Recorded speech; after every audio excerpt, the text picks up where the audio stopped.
Здравствуйте, радиокомпания «Мир».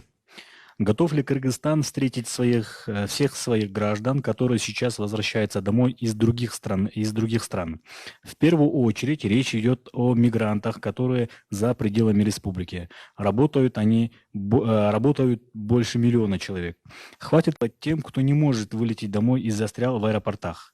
В колл-центр поступила информация о том, что в аэропорту Толмачево, город Новосибирск, уже 2 недели более 200 граждан Кыргызстана в ожидании отправки на родину. Подтвердите, пожалуйста, информацию, если да, как будет решаться вопрос.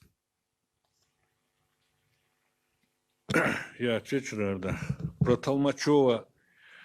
У кого на руках приобретенный билет имеется, их всех мы вывозим. Последние наши граждане, которые имеют на руках билеты, сегодня 401 человек одним рейсом, то есть вчера, да? Вчера после обеда прибыли. Сегодня они размещены все в обсервациях, местах, где проводится обсервация. Готов ли Кыргызстан встретить всех своих граждан, которые находятся за рубежом?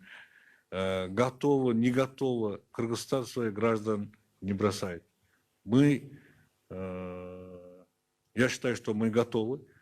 Мы все равно, если у кого будет желание, возможность вернуться в Кыргызстан, мы их встретим достойно, обеспечим соответствующим медицинским обслуживанием. И, естественно, мы будем о них заботиться. Азыр экспресс тесттер боюнча бизде маселелер чечилип калды. Буюрса мына бул 2 күндө бир 50 000 тест келет.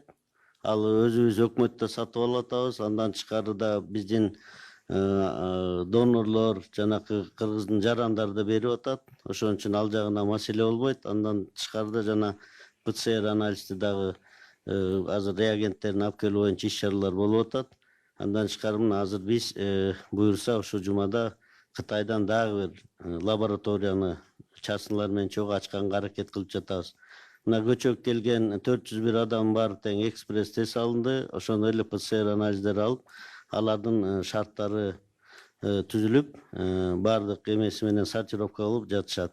Кыргызстанда баягы ушундай мүмкүнчүлүк бар. Эгерде биз жанакыдай кооптуу болсо, баарын тең обсервация жатып, ПЦР анализин алып, андан кийин чыгарганга мүмкүнчүлүк бар.